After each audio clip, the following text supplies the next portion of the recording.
Nick, where were you and how did you find out that your team had been included in the playoff?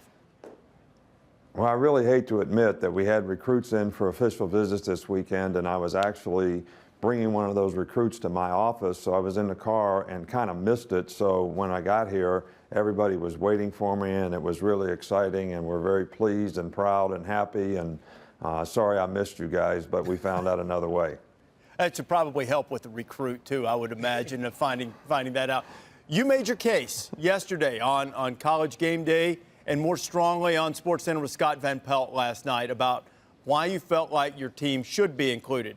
But what did you expect to happen going into the day?